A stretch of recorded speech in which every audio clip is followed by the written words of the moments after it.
আসসালামু আলাইকুম শিক্ষার্থী বন্ধুরা। আজ 2 মার্চ 2025 প্রতিদিনের প্রকাশিত বিভিন্ন দৈনিক পত্রপত্রিকা থেকে সংরক্ষিত আমাদের আজকের এই কারেন্ট অ্যাফেয়ার্স। গতকালকের কারেন্ট অ্যাফেয়ার্সে তোমাদের জন্য প্রশ্ন ছিল, সম্প্রতি ন্যাটো তার নতুন স্থল command multi corps land component command কোন দেশে স্থাপন করেছে? যার সঠিক উত্তর হচ্ছে ফিনল্যান্ড। নতুন বাংলাদেশ গড়ার শপথ নিয়ে আত্মপ্রকাশ করল জুলাই গণঅভ্যুত্থানে নেতৃত্বদানকারীদের রাজনৈতিক দল। তার নাম কি? উত্তর হচ্ছে জাতীয় নাগরিক পার্টি, সংক্ষেপে যাকে এনসিপি বলা হয়। 2024 সালে গণতন্ত্র সূচকে বাংলাদেশের অবস্থান কত ছিল? উত্তর হচ্ছে 100তম। ওয়ার্ল্ড ইনডোর অ্যাথলেটিক্স চ্যাম্পিয়নশিপ 2025-এ বাংলাদেশের প্রতিনিধিত্ব করবে কে? উত্তর হচ্ছে জহির রায়হান।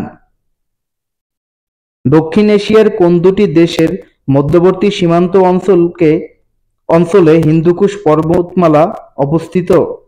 উত্তর হচ্ছে আফগানিস্তান ও পাকিস্তান।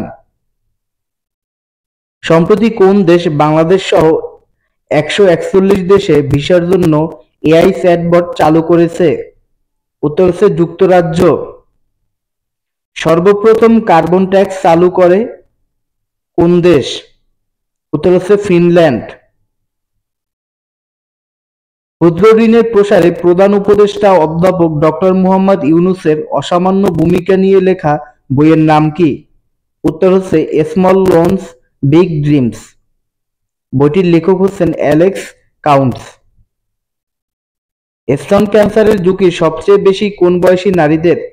উত্তর হচ্ছে 30 থেকে 44 বছর বয়সী নারীদের।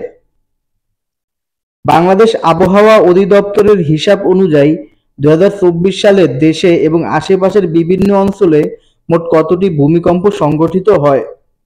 উত্তর হচ্ছে 53টি, যা গত 8 বছরের মধ্যে সর্বোচ্চ। বাংলাদেশের ভূমিকম্প পর্যবেক্ষণ ইউনিট কতটি? উত্তর হচ্ছে বর্তমানে 13টি ইউনিট রয়েছে। ভৌগোলিকভাবে ভূমিকম্পন প্রবণ এলাকা কোনগুলো? উত্তর হচ্ছে সিলেট থেকে কক্সবাজার পর্যন্ত ভারত ও মিয়ানমার সীমান্তবর্তী এলাকা এবং হিমালয়ের পাদদেশের এলাকাগুলো।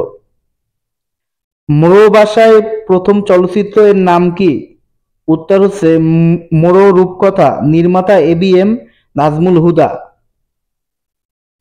আরাকান রাজ্যের রাজধানীর নাম কি? উত্তর হচ্ছে সিত্তে। গাজায় দ্বিতীয় ধাপের যুদ্ধবিরতি কার্যকর নিয়ে আলোচনা শুরু হয়েছে কোথায়?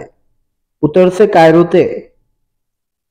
শিক্ষার্থী বন্ধুরা, আগামীকালকে তোমাদের জন্য যে কুইজ থাকবে সেটি হচ্ছে, হোয়াইট হাউসে মার্কিন প্রেসিডেন্ট ট্রাম্প ও ইউক্রেন প্রেসিডেন্ট জেলেনস্কির মধ্যে বৈঠক অনুষ্ঠিত হয়েছে কবে? ভিডিওটি ভালো লাগলে অবশ্যই ডেইলি শিক্ষা ইউটিউব চ্যানেলকে সাবস্ক্রাইব করবে। ধন্যবাদ সবাইকে।